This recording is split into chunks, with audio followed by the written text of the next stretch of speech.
बिस्मिल्लाहिर्रहमानिर्रहीम अस्सलाम वालेकुम। Welcome back to our channel aspirant. तो बेसिकली आज की वीडियो में हम डिस्कस करने जा रहे हैं फर्स्ट ईयर फिजिक्स के इंपॉर्टेंट क्वेश्चन के बारे में। तो बेसिकली अगर क्वेश्चन की बात की जाए तो फर्स्ट ईयर के अंदर हम डील करेंगे कैसे कौन कौन से क्वेश्चन है जो पेपर के लिहाज से बहुत इंपॉर्टेंट है। ठीक है, तो बेसिकली उसको स्टार्ट करने से पहले आपसे एक छोटी सी रिक्वेस्ट है कि अगर आपको हमारी वीडियो अच्छी लगती है तो ज़्यादा शेयर करें, ज़्यादा कमेंट करें और चैनल को सब्सक्राइब करें। उसके अलावा हमारी वीडियो के अंदर डिफरेंट पेपर जैसे mathematic first year second year के फिजिक्स के लॉन्ग क्वेश्चन इंपॉर्टेंट पड़े हुए हैं। उसके अलावा पास्ट पेपर सॉल्व पड़े हुए हैं, गस्ट पेपर पड़े हुए हैं, मतलब कि टॉपिक लेक्चर पड़े हुए हैं। उसके अलावा मैथमेटिक का भी यही हिसाब है, मैथमेटिक के लेक्चर भी पढ़े हैं और पास्ट पेपर भी पढ़े हैं, तो उसको विजिट करके आप देख सकते हैं। तो स्टार्ट करते हैं अपनी वीडियो और आ जाते हैं कंप्यूटर की स्क्रीन पे और आपको बता दूंगा कौन कौन से इंपॉर्टेंट क्वेश्चन है।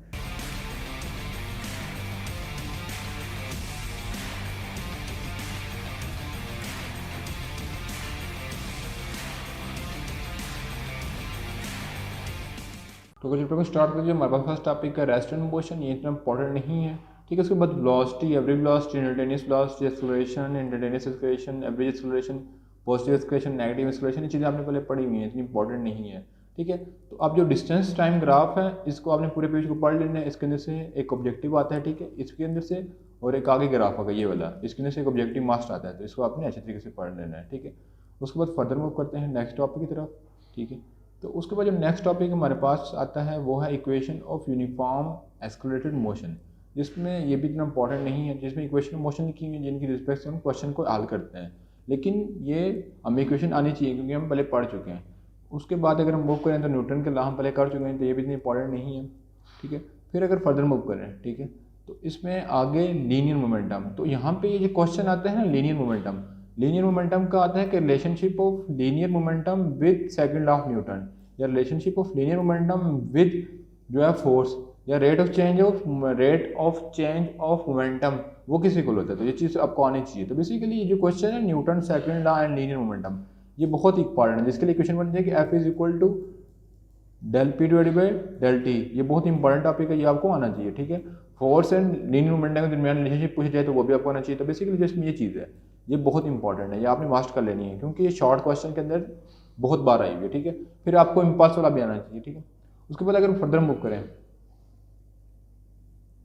तो बेसिकली इसमें जो फर्दर मूव करें तो इसके अंदर है ये वाली चीज़, ठीक है, शॉर्ट क्वेश्चन के अंदर इलास्टिक कोलिजन, ठीक है, इनइलास्टिक कोलिजन और perfectly elastic collision in one dimension, ये भी इंपॉर्टेंट है। तो बेसिकली इस चैप्टर के अंदर मैंने आपको दो चीज़ें बता चुका हूँ, एक जो relationship with linear momentum and force वो वाला, और एक इलास्टिक कोलिजन, इनइलास्टिक कोलिजन और perfectly elastic collision in one dimensional, ये आपको आना चाहिए, ठीक है। उसके बाद ये जो डिस्क्रिमिनेशन लिखी हुई है कि perfectly elastic collision in one dimension, अगर ये लॉन्ग में आ जाए तो आपको आना चाहिए कि बिफोर कोलिजन क्या होता है, आफ्टर कोलिजन क्या होता है और ड्यूरिंग कोलिजन क्या होता है। शॉर्ट में भी पूछे जा सकते हैं और लॉन्ग में भी आ सकते हैं, ठीक है, क्योंकि चैप्टर नंबर 2 और 3 से लॉन्ग क्वेश्चन मास्ट आता है, ठीक है। तो बेसिकली अगर हम फर्दर मूव करें, ठीक है, तो बेसिकली हम फर्दर मूव करें तो इंपॉर्टेंट नहीं है कि फायर पिस्टन फ्रॉम गन। तो जो इंपॉर्टेंट टॉपिक है लॉन्ग के लिए प्रोजेक्टाइल मोशन, शॉर्ट के लिए भी आता है, लॉन्ग के लिए भी आता है और इसमें सब्जेक्टिव भी बहुत आते हैं।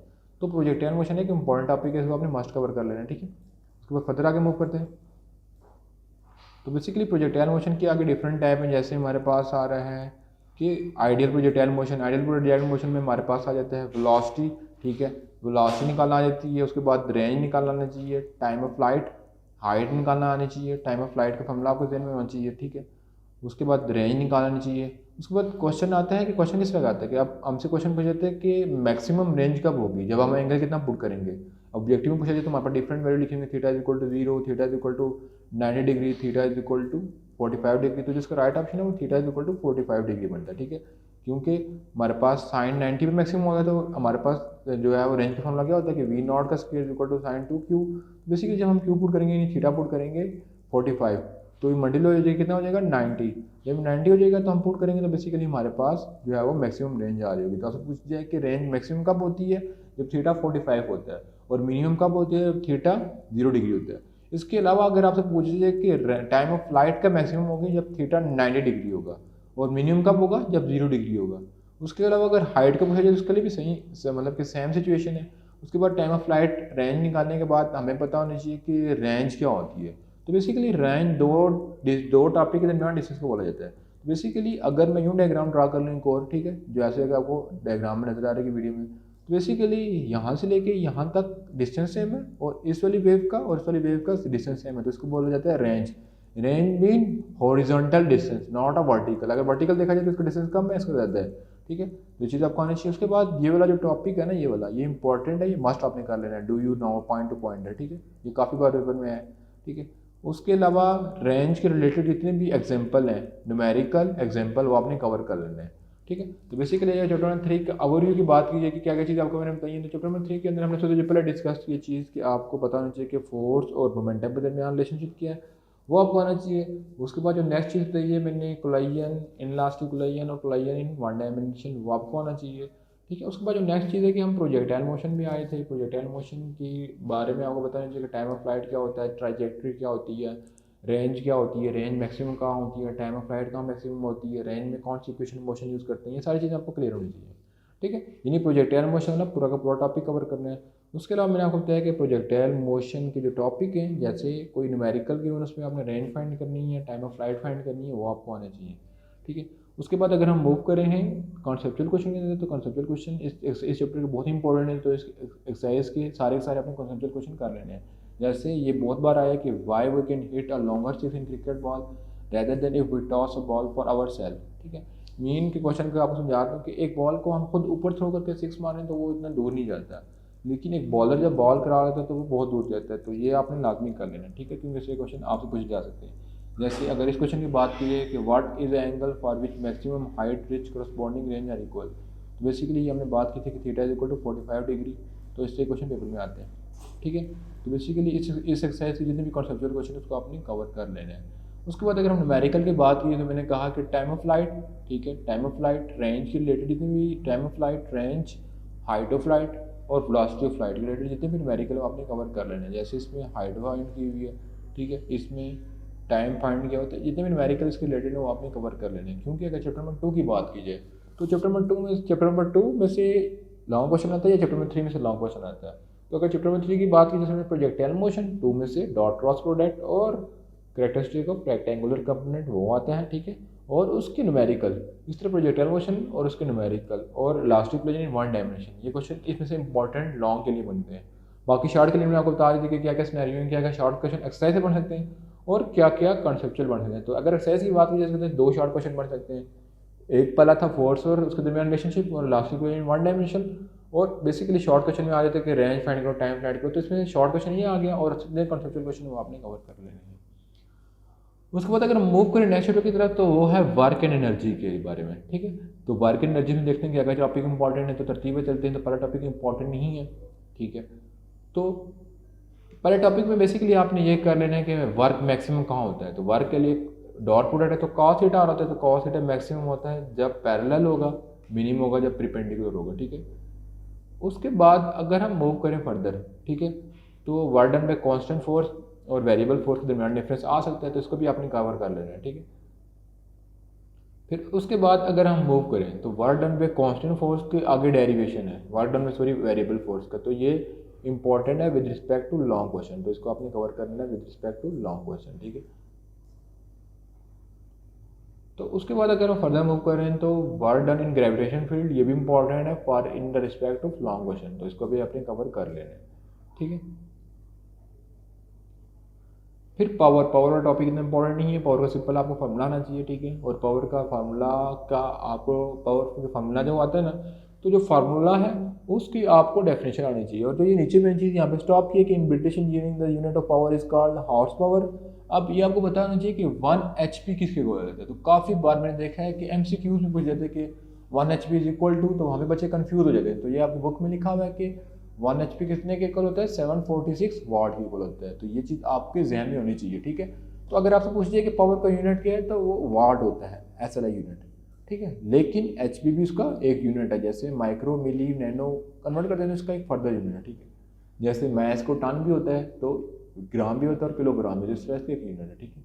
तो इसके आपने न्यूमेरिकल कर लेने हैं, ठीक है। न्यूमेरिकल से काफ़ी आसान है, वो आपने कवर कर लेने हैं, ठीक है। फिर फर्दर इसी चैप्टर की बात की जाए उसके अंदर क्या चीज़ें इंपॉर्टेंट को डिस्कस कर लेते हैं, ठीक है। तो ये जो एफिशिएंसी के जितने भी न्यूमेरिकल है ना, एफिशिएंसी के, ये आपने कवर कर लेना है क्योंकि इनमें से न्यूमेरिकल आते हैं एफिशिएंसी के बारे में, ठीक है। उसके बाद इंपॉर्टेंट क्वेश्चन लॉन्ग की रिस्पेक्ट से कि अब्सोल्यूट पोटेंशियल एनर्जी भी एक इम्पॉर्टेंट क्वेश्चन है, ठीक है, इसको भी आपने कवर कर लेना है with respect to long question, ठीक है। उसके बाद escape velocity for short question, ये इंपॉर्टेंट है शॉर्ट के लिए, ठीक है, इसको भी आपने कवर कर लेना है।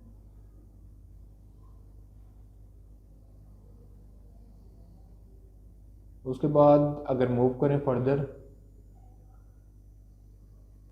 अब रिन्यूएबल एनर्जी सोर्सेज और नॉन रिन्यूएबल एनर्जी सोर्सेज, आपसे क्वेश्चन पूछा जा सकता है कि रिन्यूएबल एनर्जी सोर्सेज या non renewable energy sources dependent first लिखें, ये पूछा जा सकता है। या आपको दिए दीजिए कि सोलर रिन्यूएबल एनर्जी सोर्सेज है कि नॉन रिन्यूएबल एनर्जी सोर्सेज है, तो ये और टॉपिक आप पढ़ लोगे तो आपको समझ आ जाएगा।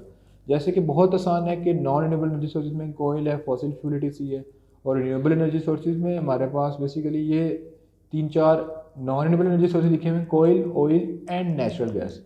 उसके बाद अगर रिन्यूएबल एनर्जी सोर्स की बात कीजिए तो जैसे आपको मेंशन है कि बायोमास, ठीक है, उसके बाद वेव वाला, ठीक है, उसके बाद जियोथर्मल, उसके बाद टाइडल, जो हम पुराने ज़माने के जो है वो जैसे फॉसिल फ्यूल का मतलब क्या हो गया कि जो जितनी चीज़ें पुरानी दरख्त होती हैं या पत्ते होते हैं वो ज़मीन में गिर जाते हैं, तो वो काफ़ी अर्सा गुजरने के बाद वो क्रूड ऑयल में कन्वर्ट हो जाते हैं, तो वो नॉन रिन्यूएबल एनर्जी सोर्सेज हैं। और रिन्यूएबल एनर्जी सोर्सेज जैसे सोलर है, टाइडल है, जितनी भी एनर्जी हम प्रोड्यूस कर रहे होते हैं, ये बिजली से, पानी से, विंड से, वो सारे रिन्यूएबल है, ठीक है। तो बेसिकली अगर चैप्टर की बात की जाए, चैप्टर नंबर 4 में 3 से 4 लॉन्ग क्वेश्चन बनते हैं जिनको आपने कवर करना है। तो शॉर्ट क्वेश्चन में मैंने आपको एस्केप वेलोसिटी बताया है, वेरिएबल और कांस्टेंट के दरमियान डिफरेंस बताया है, वो आपने कवर कर लेना है।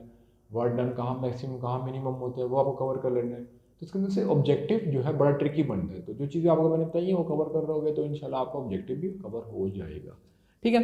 फिर अगर हम फर्दर मूव करें तो मैंने आपको बताया था कि रिन्यूएबल और नॉन रिन्यूएबल एनर्जी सोर्सेज को कर लेना है मस्ट, ठीक है। उसके बाद अगर हम बात करें तो बेसिकली आप जो है ना इसके जितने भी एक्सरसाइज में नुमाया वो लिखे हैं MCQs, उनको भी आपने कवर करना है, क्योंकि MCQs के उठा के कभी कभार शॉर्ट क्वेश्चन दे देते हैं। क्योंकि पिछली बार 2-3 साल के पेपर देखे तो जो MCQs बने हुए थे उसको तो हम स्किप कर लेते हैं, क्योंकि हम सोचते हैं कि हमने पूरा चैप्टर कर लिया तो हमको MCQs आ गए। लेकिन MCQs में काफ़ी ट्रिकी क्वेश्चन होते हैं जो न्यूमेरिकल में भी आ सकते हैं और शॉर्ट क्वेश्चन में भी आ सकते हैं, ठीक है, तो ये आपने कवर कर लेना है, ठीक है। उसके बाद अगर हम बात करें कि हमारे पास कंसेप्चुअल क्वेश्चन में क्या है, कंसेप्चुअल क्वेश्चन कर सकते हैं तो kinetic energy is a vector quantity, ये आपने कवर कर लेना है। Dark hydrogen fill balloon gas, ये भी आपने कवर कर लेना है, ठीक है। उसके बाद अगर हम बात करें कि ये वाला क्वेश्चन नंबर 7, ये भी आपने कवर कर लेना है, ठीक है। तो a man drop a man rowing boat up stick, तो क्वेश्चन नंबर 10 भी आपने कर लेना है, ठीक है। तो इसमें ये शॉर्ट क्वेश्चन आप होता है वो आपने कवर कर लेना है, ठीक है। फिर उसके बाद अगर हम न्यूमेरिकल पे हैं तो इसके न्यूमेरिकल बहुत ईजी है, तो मैं आपको यहीं सलाह दूंगा, क्योंकि इसमें न्यूमेरिकल आपको इसलिए ईजी है क्योंकि आपके पेपर में फार्मूले लिखे आएंगे फेडरल बोर्ड वाले बच्चों के लिए। लेकिन पिंडी बोर्ड वालों को चाहिए ये है कि वो जितने भी चैप्टर है ना जो चीज़ें स्किप कर रहे हैं उनके फार्मूले कम से कम अपने पास कर लें। फेडरल बोर्ड वाले बच्चों के लिए ऐसा नहीं है कि उनके पास फार्मूला लिखा आएगा, उनको एक बार नजर देख लेंगे तो उनका क्वेश्चन ईजिली हो जाएगा, ठीक है। फिर हम फर्दर मूव करते हैं नेक्स्ट चैप्टर की तरफ, तो इंशाल्लाह नेक्स्ट चैप्टर को हम डिस्कस करेंगे नेक्स्ट वीडियो के अंदर। तब तक अल्लाह हाफिज़।